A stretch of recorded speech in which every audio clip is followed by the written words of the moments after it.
सड़कों पर e rickshaw का जो क्योस है वो हम सब रोज ही देखते हैं। एक ऐसा वाहन जो एक सोल्यूशन होना चाहिए था, आज हम सब के लिए एक सिरदर्द बन गया है। तो सवाल ये है कि जो चीज़ एक समाधान के तौर पर आई थी, वो आज इतनी बड़ी मुसीबत कैसे बन गई? चलिए इस पूरी कहानी को समझते हैं। सुनने में शायद थोड़ा ज्यादा लगे है ना, लेकिन सच तो ये है कि हम में से कई लोगों ने ये अपनी आंखों से देखा है।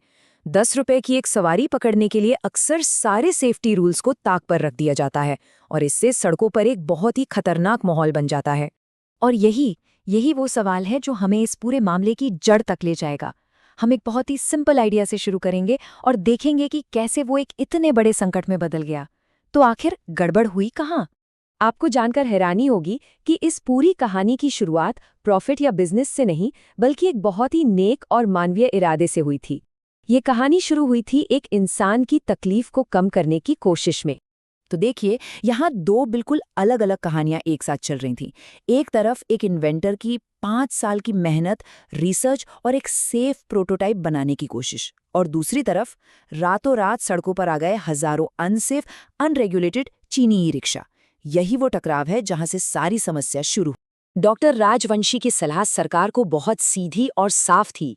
इन्हें रेगुलेट करो, बैन मत करो। उनका कहना था कि टेक्नोलॉजी को रोकना सल्यूशन नहीं है, उसे सही नियमों में बांधना सल्यूशन है।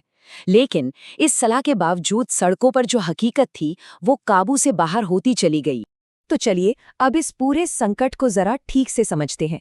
इस पूरी अराजकता की जड़ में 3 बड़ी वजहें हैं, 3 बड़ी विफलताएं।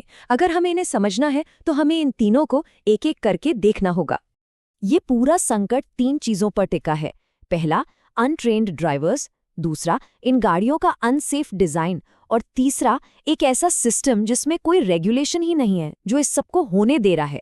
चलिए एक एक करके इन्हें देखते हैं। इसे कहते हैं सवारी रिफ्लेक्स। मतलब ड्राइवर का पूरा ध्यान सड़क पर नहीं, बल्कि सिर्फ अगली सवारी ढूंढने पर होता है। और इसी चक्कर में अचानक ब्रेक मारना, कहीं से भी यू टर्न ले लेना, सारे नियम तोड़ देना, ये सब आम हो जाता है। और जब ट्रेनिंग भी ना के बराबर हो, तो ये आदत ड्राइवरों को सड़क पर बहुत खतरनाक बना देती है। ई रिक्शा का डिज़ाइन क्यों इतना अनसेफ है? इसे समझने के लिए एक खड़ी माचिस की डिब्बी के बारे में सोचिए। जैसे आप एक माचिस की डिब्बी को खड़ा रखते हैं, तो वो कितनी अनस्टेबल होती है, एक हल्के से धक्के से गिर जाती है। बिल्कुल वैसे ही ई रिक्शा का ऊंचा सेंटर ऑफ ग्रेविटी और छोटा संकरा बेस इसे बहुत ज्यादा अनस्टेबल बना देता है, खासकर जब ये ओवरलोडेड हो। ये नंबर देखिए, 1,20,000। और ये तो सिर्फ दिल्ली में रजिस्टर्ड ई रिक्शा हैं। अंदाजा ये है कि इतने ही या शायद उससे भी ज्यादा इल्लीगली चल रहे हैं। अब आप सोचिए कि ये प्रॉब्लम कितनी बड़ी है। ये दिखाता है कि रेगुलेशन के स्तर पर कितनी बड़ी नाकामी हुई। और नतीजा, सिर्फ 1 साल के अंदर दिल्ली में ई रिक्शा के ट्रैफिक वायलेशंस में 47% का उछाल आया। मतलब साफ है, या तो एनफोर्समेंट है ही नहीं, या फिर इनकी संख्या इतनी ज्यादा हो गई है कि इन पर काबू पाना अब लगभग नामुमकिन हो गया है।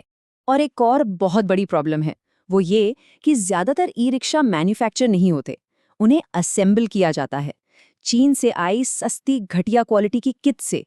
इसका मतलब है कि हमारी सड़कों पर ऐसे वाहन दौड़ रहे हैं जो बस 2 साल चलने के लिए बने हैं और जिनमें सेफ्टी का कोई स्टैंडर्ड नहीं। तो जब भी ई रिक्शा की बात होती है, ज्यादातर लोगों के मन में एक ही ख्याल आता है, अरे इन्हें बैन क्यों नहीं कर देते, खत्म करो किस्सा। लेकिन ये सुनने में जितना आसान लगता है, असल में उतना है नहीं। चलिए देखते हैं क्यों। तो बैन करना काम क्यों नहीं करता? क्योंकि हमें ये समझना होगा कि ई रिक्शा सिर्फ एक प्रॉब्लम नहीं है, ये एक ज़रूरत का सल्यूशन भी है। ये हमारे शहरों के मिसिंग मिडिल को भरता है। मतलब महंगी कैब और भीड़-भाड़ वाली बसों के बीच का जो गैप है, उस लास्ट माइल कनेक्टिविटी की ज़रूरत को ये पूरा करता है, वो भी सस्ते। अब इसे देखिए, हाँ, बैन करने के कुछ शॉर्ट टर्म फायदे दिख सकते हैं, ट्रैफिक थोड़ा कम हो जाएगा, लेकिन लॉन्ग टर्म में जो नुकसान है वो बहुत ज़्यादा है। लाखों लोगों की रोजी रोटी चली जाएगी, आम आदमी के लिए आना जाना मुश्किल और महंगा हो जाएगा। जयपुर और श्रीनगर में ऐसा करने की कोशिश हुई और नतीजा ये हुआ कि ऑटो वालों ने मनमाने दाम वसूलना शुरू कर दिया। तो अगर बैन करना सल्यूशन नहीं है, तो फिर सल्यूशन है क्या? जवाब है लेजी बैन में नहीं, बल्कि स्मार्ट रेगुलेशन में। एक ऐसा प्लान जो इन्हें खत्म करने की बजाय सिस्टम में लाने पर फोकस करे और इसे सबके लिए बेहतर बनाए। और ये रहा एक 4 स्टेप ब्लूप्रिंट। पहला कदम, कंट्रोल और कैटेगराइज, मतलब हर शहर में इनकी गिनती फिक्स करो और इनके लिए सेफ्टी स्टैंडर्ड्स बनाओ। दूसरा, जोन और बिल्ड, जीपीएस का इस्तेमाल करके इनके इलाके तय करो और इनके लिए चार्जिंग स्टेशन जैसी सुविधाएं बनाओ।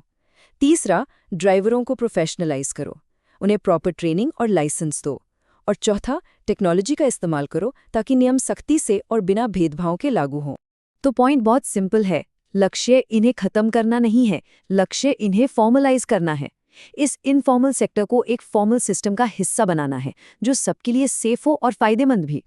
तो आखिर में सवाल सिर्फ एक गाड़ी का नहीं है, सवाल एक सिस्टम का है। सवाल ये है कि ज़मीनी स्तर पर हुए इस इनोवेशन को, जो लाखों लोगों की ज़रूरत है, हम एक सेफ, स्मार्ट और एफिशिएंट सिस्टम का हिस्सा कैसे बना सकते हैं। एक ऐसा सिस्टम जो हम सब के लिए काम करे।